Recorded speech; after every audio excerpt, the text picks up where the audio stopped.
I'm Kassie Munoz, and this is my story. I grew up in Perry, Iowa, which at the time was a relatively small town. My parents got divorced when I was about 6 months old. I would go from one household where it was what I felt was the latest and greatest of everything, and then I'd go back home where my mom was struggling to put food on the table for us. My mom got with my stepdad growing up, and things were really great for a while. They had my little sister, so I got to become a big sister, which was amazing. It was all I ever wanted. Middle school was when my dad's family started getting into drugs again, and also when my stepdad developed his alcoholism. Things just kind of progressed for a while, got a little worse, and during that time is probably when I developed my sense of need for control, to control everything. I felt if I had the right clothes, if I dressed the right way, looked a certain way, had great friends, got good grades, I could set my own life path and make things more stable for myself. Sophomore year, I met Austin in high school. He was, everything that I had hoped for. He was funny, he had a great group of friends. A series of circumstances happened where I didn't feel safe at home anymore. I ended up telling my mom that I didn't feel safe anymore and that she had to choose either me or my stepdad. Thankfully, she believed me and she left him. I carried a lot of responsibility and guilt and shame for breaking up my sister's parents and for putting us back in a financially unstable situation. Followed Austin to Central College. Things were really, really great for a while. That Christmas break of my junior year, Austin and I found out we were having Audie, expecting Audie.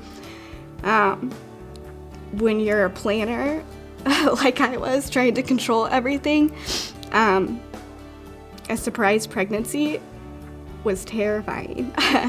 We had Audie in September of 2010. And then I finished school that December, and we got married February of 2011. Austin and I were going out more than we should as parents of a young baby, and binge drinking a lot of weekends. I had developed an eating disorder as an attempt to try to control things again, and a short 3 months into our marriage, I had an affair. I felt completely and utterly ashamed of myself. I didn't understand how things could have gotten to the point where I would do something like that, and didn't know how to ever get things back on track again. And I was positive when I told Austin he would leave me. But by God's grace, I told Austin, and he was willing to work on a relationship.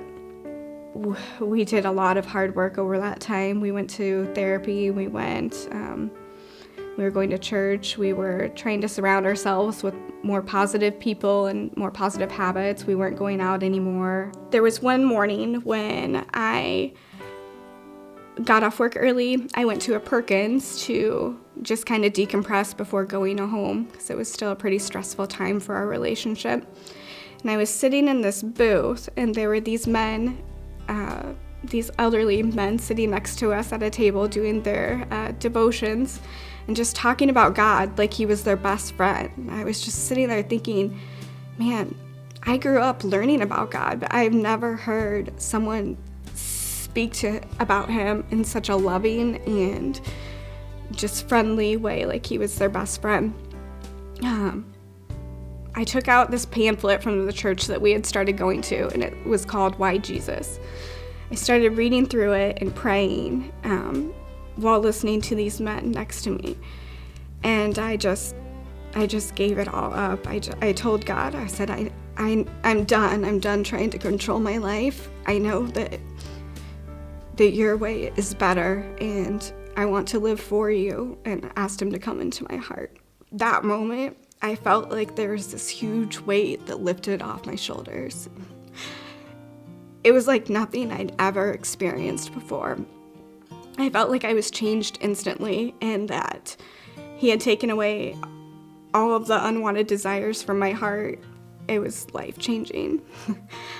I just started looking at people completely differently and wanted to outpour that forgiveness that Christ had given me to everyone. I was able to sit down with my stepdad a few years later and tell him that I forgave him for everything that happened between us, and share the gospel with him. And after a lot of prayer, Austin got saved too and was baptized there. We were both able to walk through life with that together. It was awesome. A few months after going on the church plant, I got a phone call that no one ever wants to receive.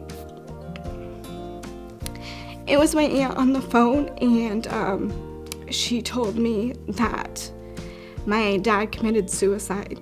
I went through a haze of just grief and wait for the next few weeks where I don't even remember a lot of that time, but I was trying to live life on my own again. I was slipping back into old ways, and I wasn't letting God pull me out of my sorrow and my grief, and I wasn't handing it over to him, and I most certainly wasn't letting him embrace me. Remembering that God says that he's a good father and that he's the great father who will never leave. I just always really want to meet people where they're at and tell them that they're not as broken as they think they are. They might be broken now, but Christ has a bigger plan for them, and that it's never too late. Galatians 2:20 says, "My old self was crucified with Christ. It's no longer me who lives, but he who lives in me. So I live in my earthly body, trusting the Son of Man who loved me and gave himself to me." When you put your trust in Christ, he gives you a new name, and that's the name of his child. And there's no greater name than that.